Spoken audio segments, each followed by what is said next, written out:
በዚህ ዝግጅት ከፍታ ላይ ነን፣ አውሮፕላናችንም እየበረረች ነው ስለሚሉት ገዢዎችና አረብ ላይ ስላለችው አገር እንነጋገራለን።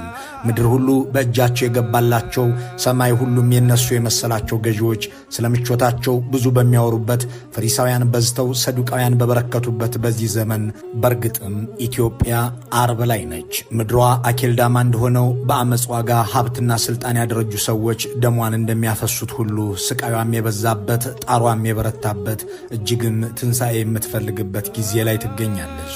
እናም በጨለማማ ዘመን ደጋግሞ የካዱ ጴጥሮሶች፣ አገርን በትንሽ ድናር ሕይወትንና ክብርን በጥቂት ፍራንክ የሸጡ ይሁዲዎች፣ እሳትና ጭድ ሆነው የኖሩ ደግሞም ዓይንና አፈር ከመሆን ውጪ ጋርዮሽ የሌላቸው ኢየሱስ ላይ ለመፍረድ ግን የጋራ ድምፅ እንዳሰሙት ፈሪሳውያንና የካህናት አለቆች፣ ፍትህን በደዌ ያደረጉ ፍርደ ገምድሎች፣ ከሁሉ በላይ ስልጣን አለን የሚሉና ከመሰዊያው ከሚገኘው ስጦታ እየተካፈሉ ያሉት ዘራፊዎቹ የኢትዮጵያ ሰዱቃውያን የትኞቹ ናቸው ብለን እንፈልጋለን።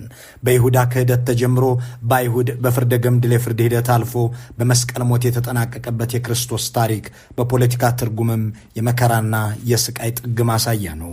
ይህ በፖለቲካ መነጽር የመንግስት የህግ የሥርዓትና የሥነ ምግባር ውድቀት መገለጫ ነው። በስቅለት ቀን የዘመኑ መንግስት መሪዎች ኢየሱስ እንዲገደል ወስነዋል። ስቅለቱ በመንግስት የተከናወነ የፖለቲካ ግድያ ነው ማለት ነው። የአይሁድ ባለሥልጣናት የራሳቸውን ወገን የሆነውን ሰው ጨቋኝ ለሆነ ባዕድ መንግስት ለሞት አሳልፈው የሰጡበት አሸማቃቂ ክንውንም ነው። ይህ ክንውን ብዙ ፖለቲካዊ ትርጉሞች የሞሉት ነው።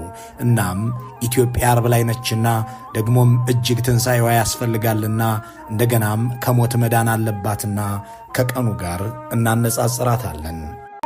የክርስትና ሃይማኖት መምህራን ከሚስማሙባቸው ጉዳዮች መካከል ክርስቶስ በዕለተ ዓርብ በጠላቶቹ እጅ ከተቀበለው መከራ ይልቅ በወዳጁ በይሁዳ ምክንያት የተሰቃየው የህሊና ስቃይ ከሁሉም የላቀ ነው የሚለው ይጠቀሳል። ስለ ይሁዳ ጌታ በመንፈሱ ታወከ እንዲል ወንጌሉ ያመኑትንና የተከተሉት አብሮም የተጓዘ ለዓመታትም በአብሮነት በመጓዝ ተአምራትን የተመለከተ ሲክድ በእርግጥም ያውካል። ይሁዳ የሚለው ስም በብሉይ ኪዳን ዘመን ሰዎች ለልጆቻቸውና ለወዳጆቻቸው ሊሰይሙ አብዝተው የሚመርጡት እጅግም የተወደደ ስም ነበር።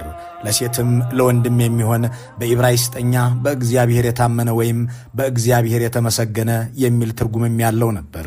ይህንን የተከበረ ስም ያረከሰው ይሁዳ ግን ከክህደት ጋር ተያይዞ ከዛን ጊዜ ወዲህ መጠሪያው ለበጎ እንዳይውል ሆኗል። ብዙዎች ይሁዳ የሚለውን በእግዚአብሔር የታመነ ከሚለው ጋር ሳይሆን ከከሃዲነት ጋር የሚያያይዙትም ስሙ ስለረከሰ ነው። በኢትዮጵያ ውስጥ ብዙ ስሞች ረክሰዋል። ብልጽግና እንደሚለው ድንቅ ስም የረከሰ ግን ያለ አይመስልም። ኢትዮጵያውያን በበዓላትም ሆነ በመሰል ዝግጅቶች ጊዜያት የብልጽግና ያድርግላችሁ ተባብለው መመራረቅ ልማዳቸው ነበር። አሁን ግን ብልጽግና የሚለው ስም ሲታወስ ከገዳይነት፣ ከጨፍጫፊነት፣ ከጭካኔ፣ ከሴራና ከእልቂት ጋር የሚዛመድ የክፉ ሰዎች ማህበርና መጠሪያ መስሏል። አንድ ሰው ብልጽግና ነህ መባል የሚያሸማቀቀው፣ ብልጽግና ነኝ ማለትም የሚያሳፍረው ዘመን ነው። እናም እንደ ይሁዳ ከረከሱ ስያሜዎች አንዱ ብልጽግና ነው ማለት ይቻላል።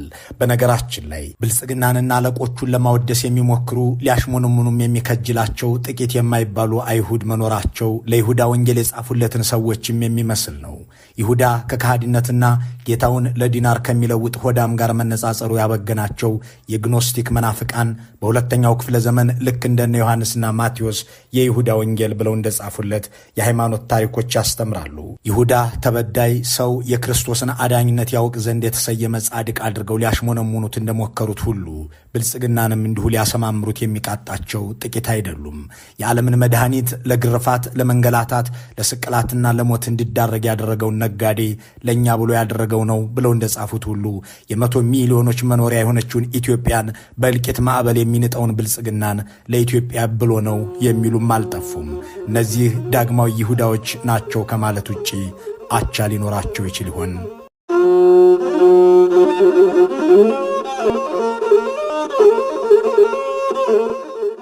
ለስቅለቱ ምክንያት የሆነውን ክህደት የፈጸመው ይሁዳ ጌታውን ለገንዘብ ከመለወጡ በፊት አይሁድ ክርስቶስን ለመግደል ብዙ ጊዜ ሴራ ሸርበው ሞክረውም እንደነበር ታላቁ መጽሐፍ ያስተምራል። ሊወግሩት ድንጋይ ያነሱ፣ ኢየሱስ ግን ተሰወረባቸው ተብሎ እንደተጻፈ ሴራቸውን አልፎታል። የአይሁድ ካህናት አለቆችና ሽማግሌዎች ቀያፋ በተባለው የሊቀ ካህናት ግቢ ውስጥ ኢየሱስን ለመያዝና ለመግደል ሞክረው አድርገው ወስነዋል። ግን ደግሞ ብዙ ሕዝብ የሚከተለው በመሆኑ ጭር ሲልና እናድርገው ብለው በወሰኑበት ወቅት ነው ይሁዳ ከረቡ ሸንጎ በኋላ ከደቀ መዛሙርቱ ተለይቶ ወደ እነሱ ሄደላቸው። እሱም ጌታውን ክዶ በስውር አሳልፎ እንደሚሰጣቸው ሲናገር ተደሰቱ። ገንዘብ የሚሰጡት ዘንድ ቃል ገቡለት። አስቀድመው ሊገድሉት የወሰኑበትን ግን ሕዝብ የማይኖርበትን የአዘቦት ቀን ለማግኘት የሚጠባበቁለትን ክርስቶስን በጨለማ ጠቁሞ ስሙ የሚሰጣቸውን ደቀ መዝሙር ቀርቦ እኔ አሳልፌ እሰጣችኋለሁ፣ ምን ልትሰጡኝ ትወዳላችሁ ብሎ ሲጠይቃቸው ፈነደቁ። በመጨረሻም ሕሙማን የሚፈውሰውን፣ ለምጻሞችን የሚያነጻውን፣ አጋንንትን የሚያስወጣውን፣ ሙታንን የሚያነሳውን ጌታውን በ30 ዲናር ሸጠው። ከዚህ ጋር ያለውን እማሬ ወደ ኢትዮጵያ እናምጣው። ኢትዮጵያን ሊያጠፉ ሊያፈርሱ፣ ሉዓላዊነቷንም ሊገዙ ያሰፈሰፉ አያሌ ኃይሎች ከካይሮ እስከ አስመራ ድረስ ነበሩ። በብሬትን ውድስም ነበሩ። አይሁድ ኢየሱስን ለመያዝና ለመግደል አስቀድመው እንደተማከሩት ሁሉ ግብፅና ሻቢያ ኢትዮጵያን ለማጥፋት ለመበታተን ከተማከሩም ከወሰኑም ቆይተዋል።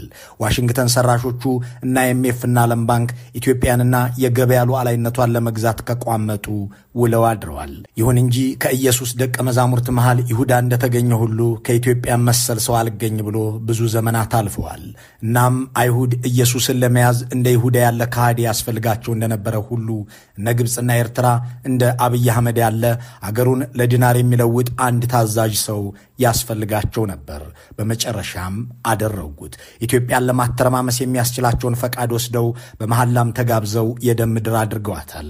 እና IMF እና ዓለም ባንክ የኢኮኖሚ ሉዓላዊነት ገዝተው የኢትዮጵያውያንን ሕይወት ያመሰቃቀለ የገበያ ውድነት እንዲያመጡ አብይ አህመድን የመሰለ ወኪል ያስፈልጋቸው ነበር። የዘ ኢኮኖሚስት ዘጋቢ ቶም ጋርድነር ጠቅላይ ሚኒስትሩ ስልጣን በያዙ በሁለተኛው ሳምንት የአሜሪካ መንግስት ባለስልጣናትን ሲያገኙ ከቶ ምን እንዳደርግላችሁ ትፈልጋላችሁ ሲሉ ጠየቁ ብሎ የጻፈውን እያነበብን ስንቀጥል አሳልፌ ስሰጣችሁ ምን ልትሰጡኝ ትወዳላችሁ ካለው ይሁዳም ብሰው እናገኛቸዋለን። ቢያንስ ይሁዳ ልስጣችሁና ስጡኝ የሚል የገበያ ድርድር ውስጥ ገብቷል። የኢትዮጵያው ጠቅላይ ሚኒስትር ግን ምን ልስጣችሁ ሲሉ እንጂ ምን ትሰጡኛላችሁ ሲሉ በዘአብይ ፕሮጀክት ላይ አልተጻፈላቸውም። የአረብና የሳባ ነገስታት እጅ መንሻ ያቀርቡለታል የተባለለትን ጌታ አሳልፎ እንደሰጠው ይሁዳ የአፍሪካ ታይገር ሆናለች፣ ብዙ ዘመንም ሳትርቅ መካከለኛ ገቢ ያላቸውን ሀገራት ትቀላቀላለች የተባለላትን ኢትዮጵያን ለኤርትራና ግብፅ፣ ለተባበሩት አረብ ኤምሬቶችና ለብሬትን ውድስ የፋይናንስ ተቋሞች አሳልፎ የሰጠው የብልጽግናው መንግስት ነው። ዓለም አቀፎቹ የገንዘብ ተቋማትም ሆኑ ኢትዮጵያን ለመናድ ሲታትሩ የኖሩት ሻቢያና ግብፅ በየወገናቸው ከተማከሩ ቢቆዩም ውሳኔያቸውን ለማስፈጸም አጋጣሚ ቸግሯቸው ሳለ አይሁድ የአስቆርቱ ይሁዳን በድንገት እንዳገኙት ሁሉ የአዲስ አበባው መንግስትም እንዲሁ ሆኖላቸዋል።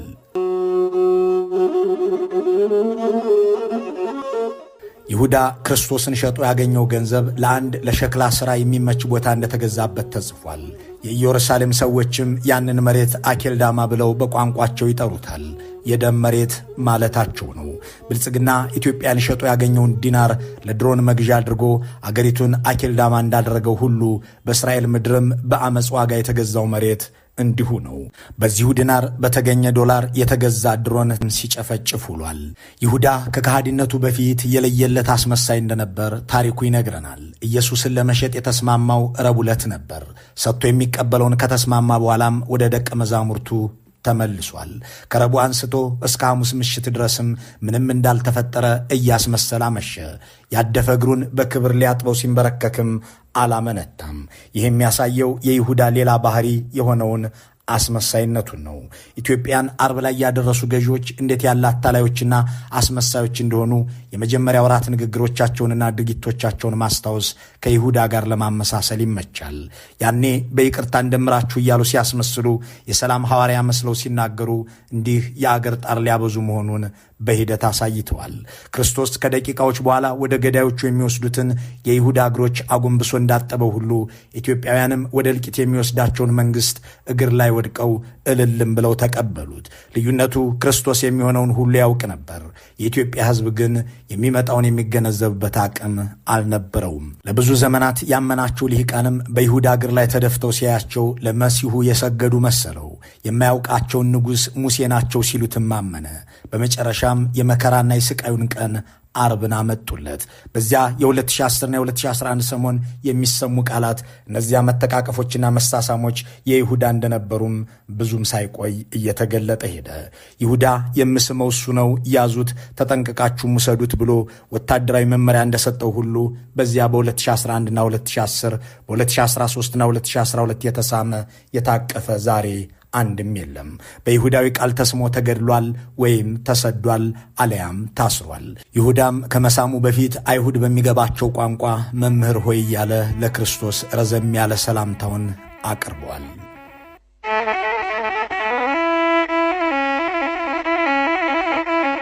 ኢየሱስ የቀረበበት ክስ ንጉሥ ነኝ ብሏል፣ ፖለቲካዊ ሥልጣናችንም የሚጋፋ ሆኗል የሚል ነው። በተለይም የሆሳዕና ዕለት አልዓዛርን በቢታንያ ከሞት ካስነሳ በኋላ የሚከተለው ሕዝብ ሲበዛ አይሁድ ጥላቻቸው አየለ።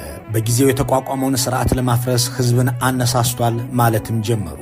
ዛሬ ፓርላማ ወይም ምክር ቤት እንደሚባለው ያለውንና በእንግሊዘኛው ዘግሬት ሳንኸርድን የተባለውን ፍርድ ሸንጎም ጠሩ። በዚህ ሸንጎ ላይ የተገኙት ደግሞ እርስ በርሳቸው የማይዋደዱና የሚጠላሉ ኃይሎች ናቸው። ልማዳቸው ገንዘብ ማሳደድና ሀብት ማካበት የሆነ ደግሞም በሮማው ገዢ ዘንድ የነዋይ አቅማቸው መፈራትን ያደረገላቸው ሰዱቃውያን በአንድ በኩል አሉ። ሕግ አዋቂና ወግ አጥባቂነታቸው የሕዝብ ድጋፍ እንዲያገኙ አስችሏቸዋል የሚባልላቸው ፈሪሳውያን ደግሞ በሌላ ወገን ናቸው። እነዚህ አንደኛው በአገረ ገዢው የሚመካ ሌላኛው በመንጋው የሚተማመን ናቸው። በአምልኮም ሆነ በሌሎች አገራዊ ጉዳዮች ፈጽሞ የማይስማሙ እነዚህ ቡድኖች ክርስቶስን እንግደል በሚለው አጀንዳ ላይ ግን ልዩነት አልነበራቸውም። ይህንን እያሰብን በአንዳች ፖለቲካዊ አቋም አንድ መሆን የማይችሉ ግን ኢትዮጵያን ለማፍረስ የተባበሩ ደግሞም በሕዝብ ድጋፍ እየተመኩ በገንዘብ አቅማቸው ማየልም እየተመጻደቁ ኢትዮጵያን ወደ ገደል ያስገቡ የአገር ውስጥና የውጭ ፈሪሳውያንና ሰዱቃውያንን እናሰላስል። ክርስቶስን በምሽት በዚያ ፍርድ ሸንጎ ላይ ካስቆሙት 3 የፈጠራ ክሶች መካከል የሸንጎውን አባላት ስሜታዊ የሚያደርገው ሕዝብንም የሚያነሳሳው ተብሎ የተመረጠው ቤተ መቅደስን አፈርሳለሁ ብሏል የሚለው ነበር። በኢየሩሳሌም ከተማ ላይ 25% የሚያካልለውን ታላቁን ቤተ መቅደስ አፈርሳለሁ አለ የሚለው ክስ በእርግጥም የብዙዎችን ቁጣ የሚቀሰቅስ ነው። ይህም በኢትዮጵያ ምድር ጥሩ መቀስቀሻ፣ የንጉሥ ሥልጣን ማስከበሪያ መሳሪያና የሕዝብ እልቂት መጥሪያ፣ አያሌ ኢትዮጵያውያን ማምኖት እንዲቀበሉት ያደረገ የፈጠራ ክስ ሆኖ ብዙዎችን ስሜታዊ ያደረገ የሐሰት ውንጀላ ነበር።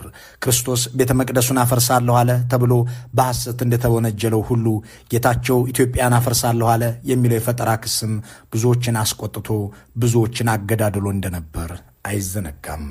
ኢትዮጵያን ለመበተን ሲኦል መግባት ካለበት ሲኦል እንገባለን አለ። በውሸት የተፈጠሩ አሉ። አንድ ምሳሌ ነገር ኢትዮጵያን ለማፍረስ ሲኦል ድረስ እንወርዳለን ብሏል የሚል አንደኛ ብያላቅም። በክርስቶስ ላይ ፍርድን የገመደለው ዘግሬት ሳንሄድሪን የሚባለው የአይሁድ የፍርድ ሸንጎ ከዚያ በፊት የተከበረ እጅግም ወግ አጥባቂ ደንቦች የነበሩት ከአቀማመጥ እስከ አነጋገር ስርዓት የተበጀለት ምልአተ ጉባኤም ሳይሟላ የማይከፈት መሆኑ ተጽፏል። በሕግ አዋቂዎቹ ፈሪሳውያን ብዙ ክርክር የሚደረግበት፣ ብዙ መጽሐፍትን ማጣቀሻ ሆነው የሚቀርቡበት፣ ክስ በጥንቃቄ የሚዘጋጅበት፣ ሐቀኛ ምስክሮች የሚናገሩበት፣ ይህንን ሁሉ ቃለ ጉባኤ የሚይዙ 2 ጠንቃቃ ጸሐፊዎች የሚቀመጡበት ነበር። አንድ ለፍርድ የቀረበ ሰውም ወዲያውኑ ሳይሆን ከብዙ ክርክር በኋላ እንደገና በሌላ ቀጠሮ ውይይት ተደርጎ ውሳኔ እንዲሰጥበት የሚያደርግ፣ ሊቀ ካህናቱ ከወጣት እስከ ሽማግሌዎች ድረስ ሰዎች እንዲናገሩ ዕድል ሰጥተው ግራ ቀኙን አመዛዝነው ፍርድ የሚሰጡበትም ነበር። ይህንን ሁሉ ሥራ የሚያከናውኑትም በማታ ሳይሆን በቀን ነበር። ክርስቶስ ላይ ሲፈርዱ ግን ይህንን ሁሉ ደንብና ስርዓታቸውን ትተውታል። በሸንጎ ላይ ሕግ አዋቂዎች አባላት ካለመገኘታቸው በተጨማሪ ክርስቶስን በሐሰት ከሰው ለፍርድ ያቆሙት በምሽት ነበር። ቃለ ጉባኤ ጸሐፊዎቹም አልነበሩም። ራሳቸው ከሳሽ ራሳቸው ፈራጅ ሆነው ባመሹበት በዚያ ጨለማማ ምሽት ወታደሮች ክርስቶስን ደብድበዋል፣ ባሪያዎች በጥፊ መጥተዋል። ከዚያች ምሽት ጀምሮ ለ18 ሰዓታት የቀጠለው የክርስቶስ መከራ ለራሳቸው ሕግና ላወጡት መመሪያ እንኳን ባልተገዙ የጭካኔ ካህናት በዚህ መልኩ ተጀመረ። ያ በአይሁድ ምድር የነበረ የሮማ መንግሥት ሥልጣኑን ለመጠበቅና በሕዝብ ላይ ያለውን ቁጥጥር ለማጥበቅ ሲል ኢየሱስን እንደ አመፀኛ ፖለቲከኛ ቆጥሮ በተዋከበ ፍርድ ደብድቦ ሰቅሎታል። በአሁኗ ኢትዮጵያ ውስጥ ለውጥ ለማደናቀፍ ተንቀሳቅሰዋል፣ አልደመር ብለው አስቸግረዋል፣ ወዘተ ተብለው ባልፈጸሙት ወንጀል ተከሰው በሺዎች እንደሚገደሉት ያለ ብቻ አይደለም። አይሁድ ለክርስቶስ ያቆሙትን የይስሙላ ችሎት የሚመስል ፍርድ ቤት እንኳን ሳይቀርቡ ተይዘው የሚረሸኑ፣ አስከሬናቸው በአህያ የሚጫን ከነነፍሳቸው የሚቃጠሉ የተቃጠሉ ዜጎች በምድረ ኢትዮጵያ መብዛታቸው ሲታይ በእርግጥም ይህች ሀገር አርብ ላይ ነች የሚለው ልክ ይሆናል። አይሁድ ላወጡት ሕግ እንኳን ሳይገዙ ክርስቶስ ላይ እንደፈረዱት ሁሉ ብልጽግናዎች ያወጡትን ሕግ፣ ስልጣን የያዙበትን ሕገ መንግሥት ወደ ጎን ብለው በስንቶች ላይ ሞትና እስራት ፈረዱ የሚለውን ማሰላሰልም ኢትዮጵያ ያለችበትን የመከራ ዘመን ለመረዳት የበለጠ ያግዛል።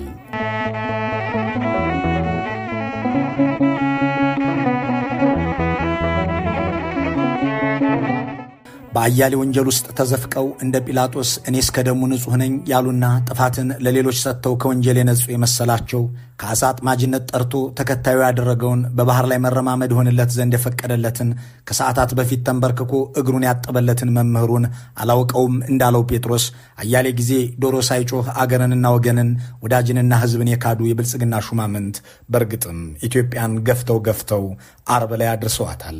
የአይሁድ መሪዎች የሃይማኖት መሪዎች ቢሆኑም ለስልጣንና ለዝና ጥቅም ሲሉ ከጨቋኝ መሪዎች ጋር ተባብረው የገዛ ሕዝባቸውን ክደዋል።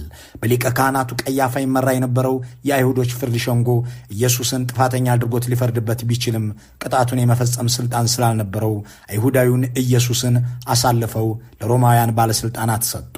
የአይሁድ ሃይማኖት መሪዎች በተለይም የካህናት አለቆችና ፈሪሳውያን ይህንን ክህደት የፈጸሙት ኢየሱስን ለስልጣናቸውንና ለሃይማኖታዊ ወጋቸው አስጊ እንደሆነ አድርገው ስላዩት ነበር።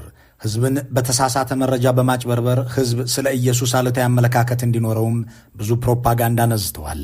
ስቀለው የሚሉ ቀስቃሾች በማሰማራት ሕዝቡን በኢየሱስ ላይም በማነሳሳት ጲላጦስን በአስቸኳይ እንዲገድለው አጣድፈውታል። ይህን በማድረግ ስልጣናቸውን ከስጋት ያተረፉም መስሏቸው ነበር።